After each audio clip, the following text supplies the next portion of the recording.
Olá, na aula de hoje começaremos analisando o exercício do desafio por um ponto, onde a ideia era mostrar que o campo elétrico ao longo do eixo Z, criado por essa distribuição de cargas que estão equidistantes do centro, ou fazendo um círculo ou de um raio R maiúsculo, mostrar que essa distribuição de cargas independente da quantidade das cargas que estejam presentes nessa distribuição, mas pelo menos que cada uma das cargas seja equivalente a uma carga total dividida pelo número total de elementos que estão presentes. Em outras palavras, cada carga tem uma fração de uma carga total.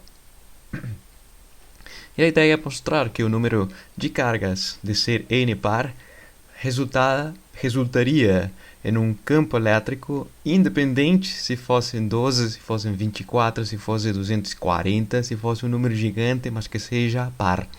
Para fazer esse desafio, começa-se simplesmente partindo por um número gigante de cargas, onde cada uma das cargas das contribuições individuais de carga é equivalente a uma fração de um número gigante, mas resultando numa carga muito pequena em relação a esse número n par gigante.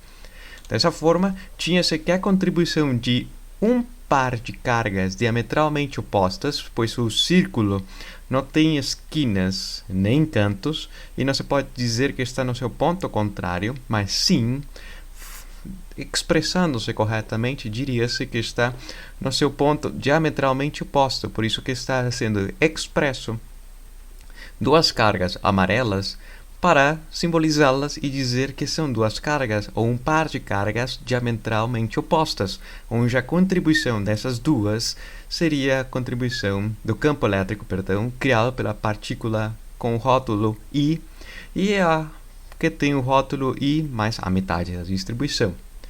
Lembrando a descrição quando se fez anteriormente, que assume-se a direção cosseno do ângulo ou simplesmente ao longo do eixo Z, essa contribuição associada ao cosseno do ângulo da direção dessa distância entre as partículas até o ponto P de mensuração ou de medida do campo elétrico, obtém-se justamente que seria a distância, o raio do círculo, a distância do ponto P, que é justamente Z de maneira geral, a fração da carga, mas é duas vezes a contribuição de cada uma dessas, da direção Z associada com o cosseno do ângulo θ, como tínhamos visto na aula anterior, e resultando no denominador a potência 3 meios.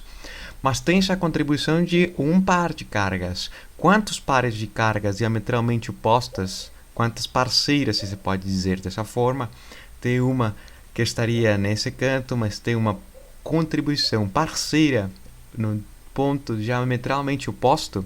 Quantos pares de cargas existem na contribuição coletiva de todos os pares? Teria-se que fazer uma soma desses pares, desde o par número 1, como esse representado visualmente na carga amarela, com a contribuição diametralmente oposta, até o último par, que é a metade da distribuição. Nesse caso, haveria que fazer o somatório do campo elétrico associado a esse par, mas um conjunto coletivo forneceria o campo elétrico total. Dessa forma, substituindo o elemento com o rótulo I, que foi obtido anteriormente, mas o somatório, observando que o rótulo do somatório varia o I desde 1 até n meios, e nenhum elemento dentro da expressão do campo elétrico depende do próprio somatório, ou seja, que se fará uma soma de um elemento idêntico consigo mesmo o número de vezes que é equivalente a n meios. Somar 1, 2, 3 vezes 4 até n meios resultará simplesmente fazendo a multiplicação desse elemento vezes a quantidade de vezes que está se somando. Nesse caso, n dividido por 2, ou n meios. Aonde a metade e duas vezes se simplifica, e o mais importante é observar que o n que está multiplicando poderá também ser simplificado com essa quantidade de partículas na qual foi dividida a carga total, sendo essa quantidade par. Tem-se justamente que mostra-se a independência dessa expressão independente, pela redundância, independente pela quantidade de número de frações que existem, número de cargas, de partículas. Pois é independente se fosse 20, se fosse 20 aqui, pois no final das contas, o 20 multiplicando e dividindo resulta ser idêntico. Se fosse 1000 e dividido por 1000, continua sendo idêntico. Dessa forma, obtém-se propriamente e demonstra-se simplesmente mostra-se que o campo elétrico é independente da quantidade de partículas na qual foi fracionada essa carga total, pois a expressão coletiva continuará sendo a mesma obtida anteriormente. Se me faço entender, agora faremos o problema um pouco mais complicado, pois se fosse uma distribuição contínua de carga, não fosse essa distribuição de partículas que tem o formato de um círculo, mas se fosse um anel carregado com uma carga Q total, cujo raio é R maiúsculo, e a carga é distribuída homogeneamente ao longo da sua circunferência. Nesse caso, poderíamos dizer que se a carga é distribuída homogeneamente, define-se uma densidade linear de carga elétrica, que é a razão entre a carga pelo comprimento do anel, e lembrando-lhes que a carga é Q maiúscula, mas lhes lembrarei que o comprimento de uma circunferência está associado ao raio vezes o ângulo de varredura total, ou seja, uma volta, 2π radianos. 2π radianos vezes o raio é equivalente a quanto mede justamente a circunferência do círculo, ou seja, que terá essa densidade linear de carga, unidades de coulombs por metro, unidades de densidade linear em uma dimensão, mas nesse caso uma dimensão curva, não tem problemas, pois nesse caso a carga distribui-se ao longo desse percurso que pertence ao anel. E conservando a noção do desafio, o que aconteceria se fosse assumida uma fração minúscula desse anel, que contém uma fração minúscula de carga, ou seja, um elemento infinitesimal de comprimento, nesse caso dl, que pertence a esse anel, mas é muito pequeno, uma pequena fração desse anel, que estaria abrangindo uma determinada carga infinitesimal associada com essa constante, que nesse caso é a densidade linear de carga. Pois se o comprimento completo dl fosse 2πr, portanto a carga não seria uma fração, seria a carga completa. Qual seria a ação desse elemento infinitesimal de carga sobre o ponto P, que está num eixo perpendicular ao plano no qual está representado o anel de carga Q maiúscula, a uma distância, o ponto de medida, a uma distância z. Tem-se que a distância é justamente mediante o teorema de Pitágoras, desse triângulo retângulo, que seria a hipotenusa do triângulo, onde um cateto vale R e outro cateto vale Z. E esse elemento infinitesimal de carga criaria um elemento infinitesimal de campo elétrico, essa contribuição minúscula. Mas a ideia é a contribuição coletiva. Ainda assim, quanto vale essa contribuição minúscula? Sabendo que é importante notar a sua direção, para onde que está apontando. E sabe-se que as contribuições diametralmente opostas aniquilam-se, portanto, vale a pena determinar quanto vale a componente desse elemento infinitesimal de campo ao longo do eixo perpendicular, do eixo Z, associado com o cateto adjacente, ou a sua componente que está projetada ao longo desse eixo Z.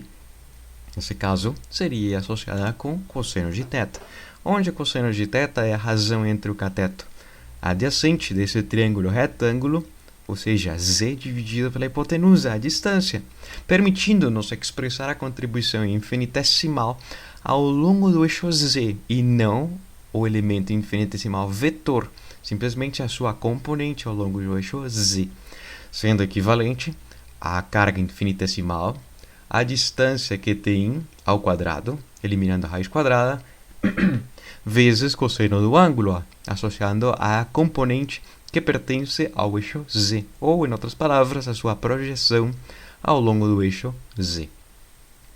Mas tendo a contribuição infinitesimal, a ideia seria calcular justamente qual será a contribuição coletiva de todos esses infinitésimos de carga, sabendo que o cosseno de θ expressa-se dessa forma e poderá ser substituído, obtendo esse elemento que dependerá justamente do elemento infinitesimal, obtendo a contribuição infinitesimal do campo ao longo do eixo z, que dependerá dessa contribuição de comprimento minúscula que por sua vez, multiplicando por lambda, a densidade linear de carga, nos leva à noção da carga infinitesimal que cria esse minúsculo campo elétrico. E a contribuição coletiva resultaria sendo a soma, mas nesse caso seria a integração de todos os elementos infinitesimais para criar o campo ao longo do eixo Z. Mas observemos em detalhe, nenhum termo dentro dessa expressão, dentro desse fracionário, está dependendo da variável L, que está associado ao elemento de comprimento que pertence ao elemento de arco de curva do comprimento a esse círculo de raio R, a esse anel de raio R. Portanto, são constantes em relação a essa variável dl, ou L especificamente, mas a ideia seria que a própria variável L assuma valores entre 0, nenhum, e fazendo a soma coletiva de elementos minúsculos até completar o círculo, finalizando no comprimento 2π vezes r, ou seja, a própria circunferência. E nesse caso se fará referência ao teorema fundamental do cálculo, aonde se diz que a integração de um diferencial é justamente a avaliação no limite superior menos o limite inferior, ou seja, 2πr menos 0, todo esse termo da integração tornaria-se a escrever-se como 2πr. 2πr justamente estaria aqui, e nós poderíamos perguntar-nos como poder expressar isso de uma forma mais bonita, mais charmosa. A ideia é lembrar que lambda é justamente a carga dividido por 2πr, ou seja, que lambda vezes 2πr é o comprimento da circunferência do círculo, resultaria sendo a carga total. E mais uma vez, obtém-se a mesma expressão do campo elétrico, independente se fosse um anel contínuo ou se fosse um conjunto discreto de cargas, uma subsequente da outra, mas muito grande, muito gigante, e pelo menos nos mostrará que o campo elétrico ao longo do eixo Z dependerá justamente da posição, e como tínhamos visto na aula anterior, haver uma posição onde esse campo seja mais intenso, tanto na frente do próprio disco como na traseira do próprio disco. Ainda está valendo por um ponto mostrar justamente qual será essa posição a intensidade máxima do campo elétrico criada por essa distribuição. Nesse caso, poderia ser assumida a distribuição do anel ou a distribuição discreta, que são das cargas, pois, ao final das contas, o campo resulta tendo a mesma expressão.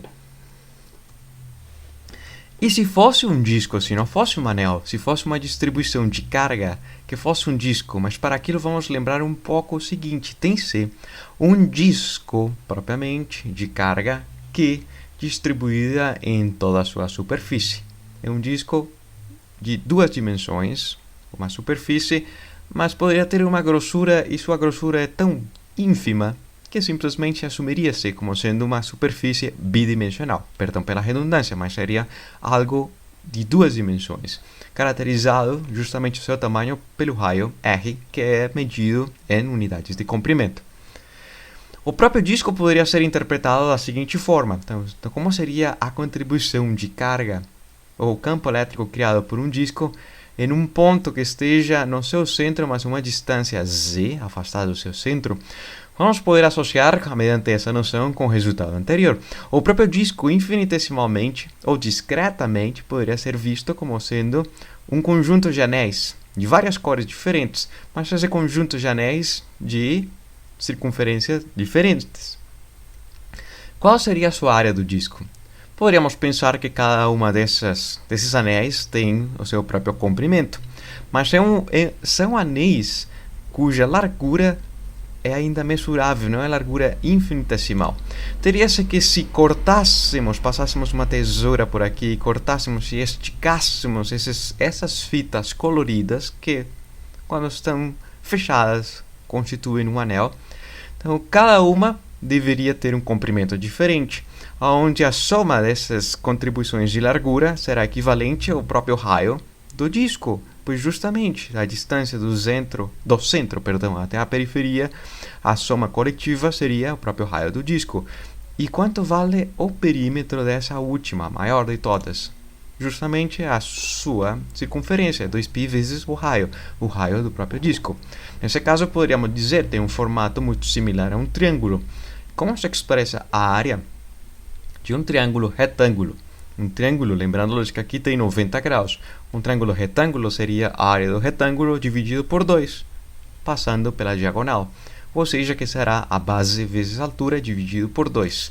Nesse caso, um triângulo retângulo cuja base, cuja altura, base e altura dividido por 2 nos leva à expressão da área do círculo, sendo π vezes raio quadrado.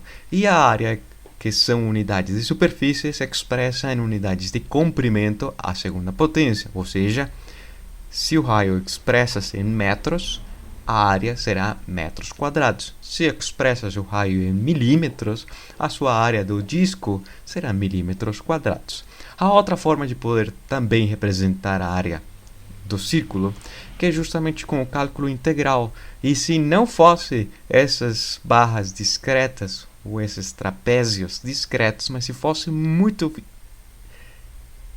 ínfimos, com uma largura muito pequena, de tal forma que seja um diferencial de raio muito pequeno, mas ainda assim a periferia de cada um desses raios, ou de cada um desses círculos, teria uma circunferência 2π vezes o raio que está associado a esse círculo de largura minúscula.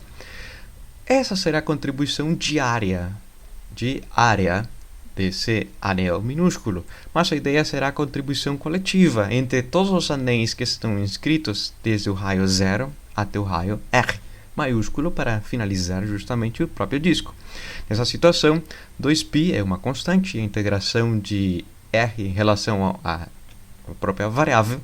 Qual seria a função cuja derivada resulta ser R, independente da letra? Pois essas letras, na verdade, são variáveis, se diz em cálculo que são variáveis mudas, porque poderia ser x em relação a dx, y em relação a dy, nesse caso, r em relação a r.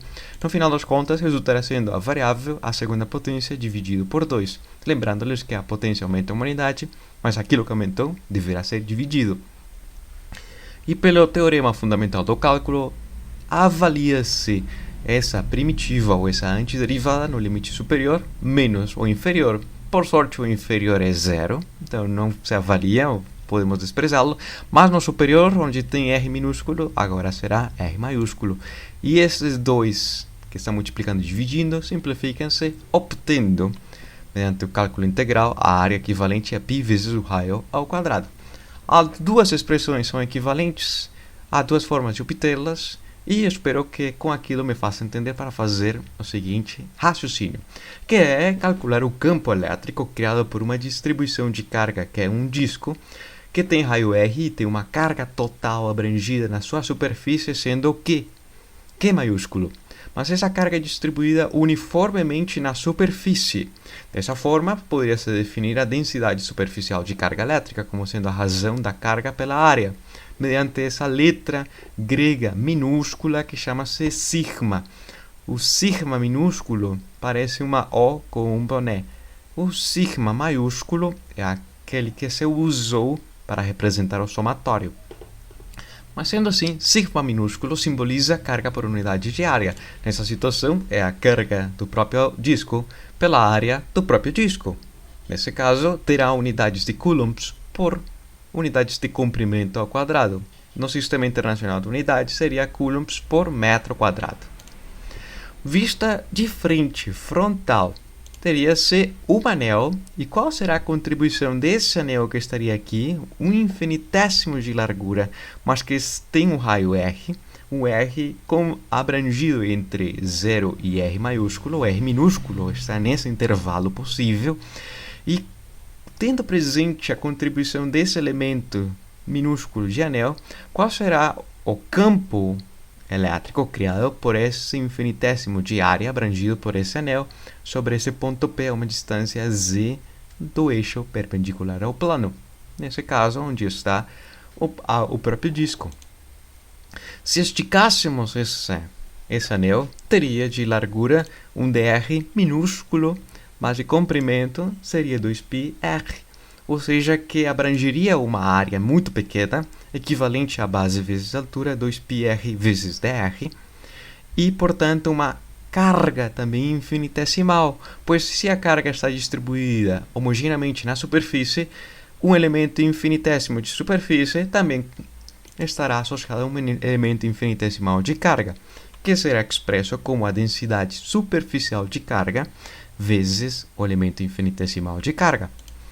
Ou seja, que a contribuição infinitesimal desse anel sobre o ponto P a uma distância z, lembremos o resultado anterior do anel, onde a carga será justamente sigma vezes o diferencial de área, mas por sua vez será sigma vezes 2πr vezes dr. Em outras palavras, entre parênteses, está o diferencial de carga, 2π vezes sigma vezes r vezes dr. Perdão, peço desculpas que aqui fiz a escrita ao contrário, é dr. Digitei muito rápido. Vezes a distância e dividido pelo afastamento dos elementos infinitesimais em relação ao ponto P, como tinha se obtido anteriormente, e toda essa contribuição ao longo do eixo Z. A contribuição coletiva, não simplesmente desse anel minúsculo, mas de todos os coloridos, como viu-se na transparência anterior, seria a contribuição de todos os anéis abrangidos de raio 0 até o raio R.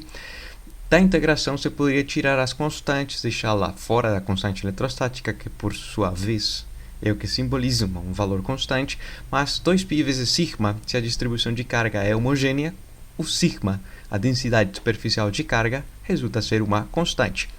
Ou seja, que será a integração em relação a R dessa função que está justamente aqui. Em relação a R, a sua primitiva ou a sua antiderivada, lhes deixo a prova para que façam em casa, é essa função que está aqui, onde a potência 3 meios aumenta uma unidade, mas lembrando-lhes que, como está escrita no denominador, é menos 3 meios se todo esse denominador passasse ao numerador. Ou seja, que tem essa raiz quadrada, mas esse sinal negativo está associado com esse sinal negativo da potência.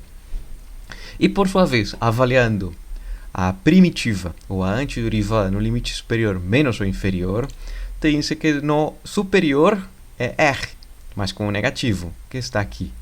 E no limite inferior, fiz a escrita ao contrário, e no inferior é menos esse negativo, torna-se positivo, e se a distância vale 0, será raiz quadrada de z ao quadrado.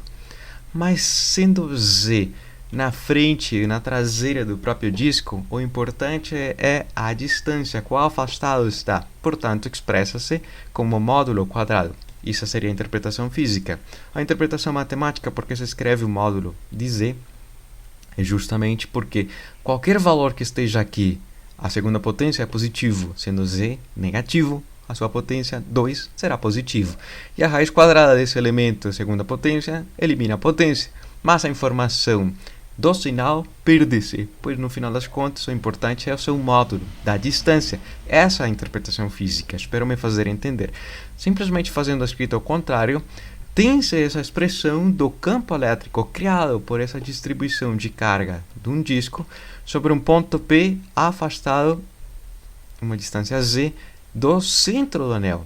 Vale a pena lembrar que do disco é do centro do disco. Vale a pena lembrar que o cálculo foi fundamentado com o resultado obtido para o campo elétrico criado por um anel em relação ao seu centro, esse ponto afastado a uma distância z do seu centro. Aqui, justamente, também será o ponto P a uma distância z do seu centro, simplesmente do centro, para simplificar e entender as noções físicas dessas distribuições contínuas de carga. E lhes faço uma pergunta: qual será o comportamento do campo elétrico quando o disco torna-se gigantesco? Ou seja, quando o raio tende para o infinito, mas mantendo constante essa distribuição de carga superficial. Ou seja, a densidade superficial de carga continua sendo o mesmo, por mais que seja um disco do tamanho da Via Láctea, mas a carga distribuída homogeneamente mantém essa mesma fração, ou essa mesma razão, perdão, da carga por unidade de área. Por mais que a área aumente muito, a carga também aumentará muito. Mas a razão entre as duas continua sendo essa mesma constante. Qual será o comportamento do campo quando tens um disco gigantesco, tão grande que até o sistema cartesiano ficou minúsculo e poderia ser muito maior que essa representação? Tem-se a noção dos limites, pois se o raio aumenta para o infinito, mas mantendo constante justamente a densidade superficial de carga, podemos ver que da expressão a única implicação é que o raio aumenta para o infinito e 1 dividido por uma grandeza gigantesca tenderia a ser zero, desaparece, pois o número no denominador desse fracionário é muito grande em relação ao numerador e, portanto, tenderá a ser zero, desaparecer por completo, simplificar-se. Mas ainda assim, vale a pena lembrar do primeiro fator que está, ou do primeiro elemento que está justamente nessas corchetas. Nesse caso, esse elemento, quando junta-se com z, mas ainda assim dividido pelo módulo de z, simboliza o quê? Por isso foi expresso ou com essa cor diferente, a verde, para simbolizá-lo, a sua diferença. Mas o que significa esse elemento? Poderíamos dizer que a razão da posição z, da distância z, onde está nesse sistema coordenado, onde sendo z o eixo é perpendicular ao plano x e y, z podendo ser positivo ou negativo, pois está na frente do disco ou na traseira do disco, dividido pelo módulo da distância, tem duas opções. Poderia ser a razão. Se o z é positivo, a razão é positiva, equivalente à unidade. Se o z é negativo, dividido pelo seu próprio módulo, simplesmente fornece o sinal, ou seja, será negativo, está antes ou está na traseira do próprio disco no sentido contrário, como se mostra nessa imagem. Ou seja, que simplesmente simbolizará o sinal, positivo ou negativo, mas lembrando-lhes que é um disco infinito.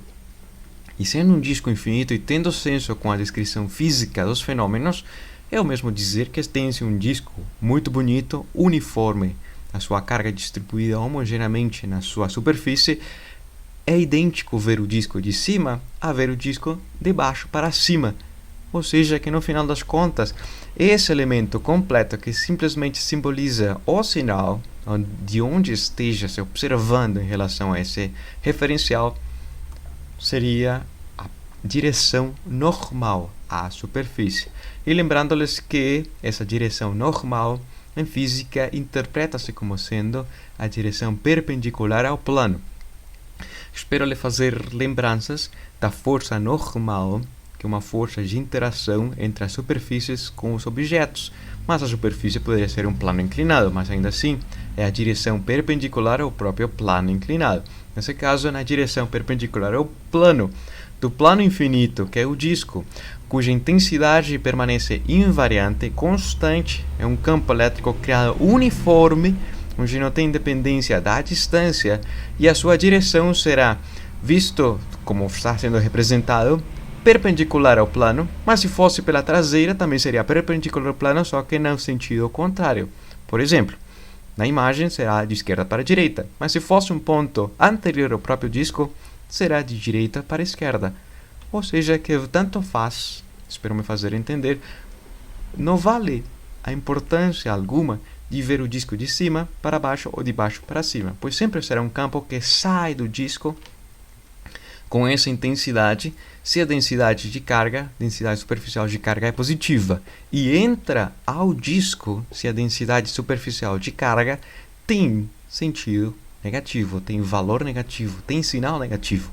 Será um disco completamente de carga homogênea, mas carregado eletricamente negativamente. E o campo elétrico de um plano infinito, essas são as características. É um campo homogêneo, uniforme, que não depende da distância e está presente em todo o universo.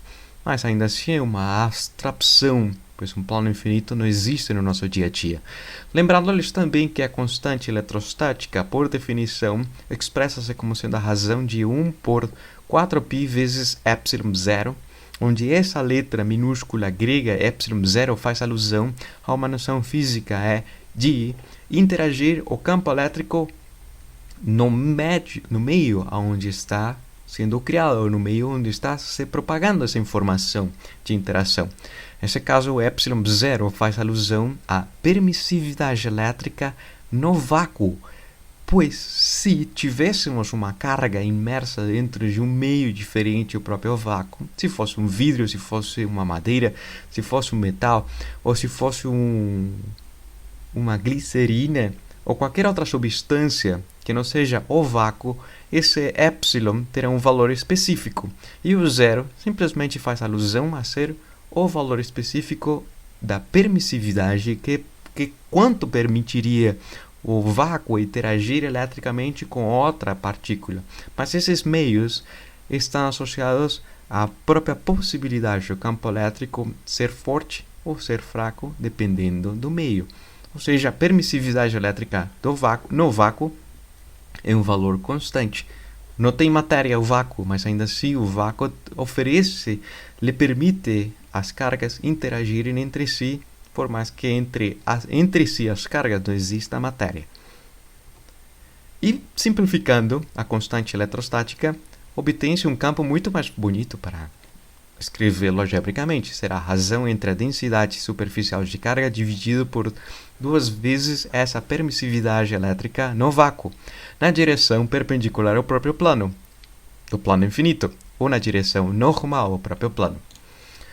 Por exemplo, se tivéssemos 2 placas paralelas, mas ainda assim são infinitas, só que não se pode representar o infinito numa transparência, muito grandes as suas placas com uma área gigantesca, uma das placas carregada positivamente e a outra negativamente, e o espaçamento entre as placas, uma distância d muito pequena em relação às próprias dimensões das placas de 50.000 km², com um espaçamento entre si de 1 milímetro, poderia-se dizer que estão quase grudadas, mas ainda assim é 1 milímetro de separação.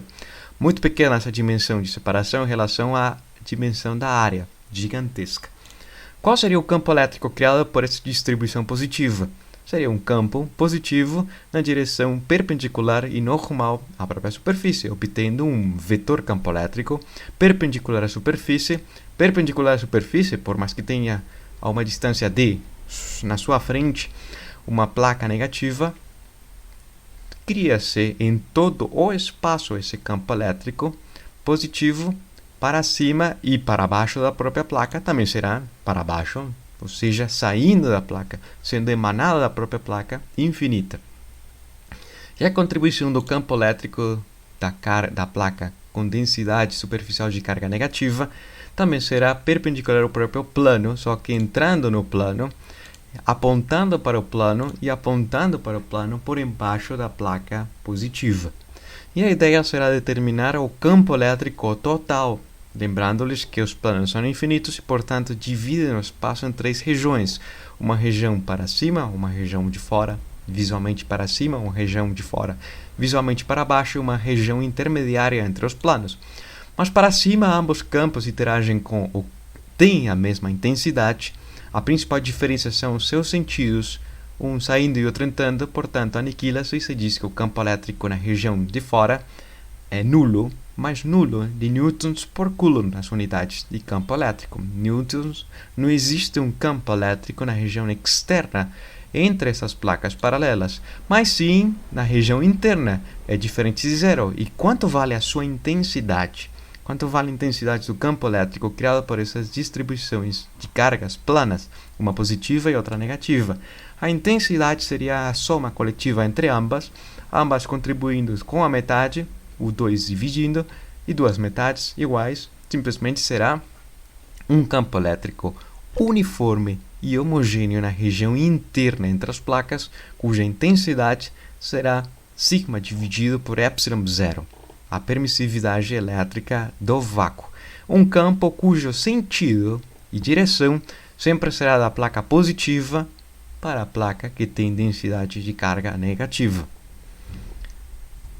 Que poderia ser representado no mundo real, justamente com planos infinitos não existem, mas o campo criado por essa distribuição positiva e negativa na região intermediária, essas linhas de campo elétrico nos mostram que é todos alinhados, uniforme, a sua intensidade é independente da posição, e fora daquilo das duas placas existe um campo muito fraco, mas podemos desprezá-lo se se faz as placas o suficientemente gigantes, como por exemplo esses dois discos. Os discos, um positivo, outro negativo. Nesse caso, o positivo é o disco superior. O campo elétrico sai da superfície e o disco inferior de carga negativa, o campo elétrico entra na própria superfície. Essas curvas chamam-se efeitos de borda ou de borde, mas o campo elétrico na região intermediária, se o espaçamento entre os discos é muito pequeno, é um campo elétrico uniforme, todos alinhados na mesma direção e todo o campo na parte interna independente da posição. É um campo com a mesma intensidade independente da posição, a menos que os planos não sejam infinitos e, portanto, nas beiras, nas bordas, existem essas curvaturas e esses efeitos das bordas, pois pelo fato que não é um plano infinito, também não é um disco infinito. Em retrospectiva, tem-se uma distribuição linear de carga ao longo de um eixo x, y, z, qualquer que seja, mas uma linha que, para representar essa linha que tem uma carga, poderia ser um arame de cobre, mas tem uma carga associada nesse comprimento, define-se a densidade linear de carga se a carga é distribuída homogeneamente ao longo do seu comprimento, ou seja, tem unidades de carga por comprimento, que no Sistema Internacional de Unidades são coulombs por metro. E um elemento infinitesimal dessa contribuição linear de carga teria-se que está associado a esse comprimento de L, de largura muito pequeno, mas que, vezes essa constante, que é a densidade linear de carga, obtém-se uma contribuição minúscula de carga. Por isso que tem associação com a descrição discreta que tínhamos visto anteriormente, e quando esse discreto é muito pequeno, torna-se um contínuo, uma linha reta contínua. Não se consegue distinguir de elemento infinitesimal de carga do subsequente, do seu vizinho. Se a distribuição de carga é superficial, nessa situação, distribuída a sua carga homogeneamente em torno dessa superfície, define-se a densidade superficial de carga como sendo a razão da carga pela área, cujas unidades no sistema internacional são coulombs por metro quadrado. E um elemento infinitesimal de área, mantendo a mesma geometria, será um quadrado onde abrange uma área e uma carga associada a essa densidade superficial de carga. Mas essas aqui são duas dimensões e vivemos no mundo tridimensional.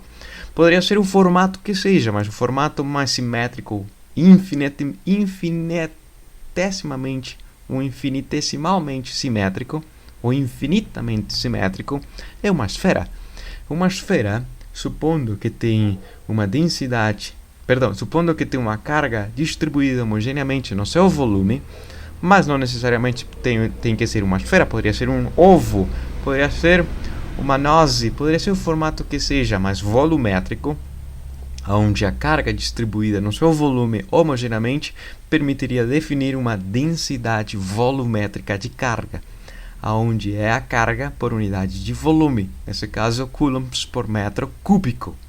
Nessa situação, um elemento tridimensional de volume minúsculo, uma contribuição infinitésima de volume, no sistema cartesiano seria um cubinho muito pequeno, que abrange um volume minúsculo, mas ainda assim, associado com essa densidade volumétrica de carga, estaria também abrangindo um elemento minúsculo de carga.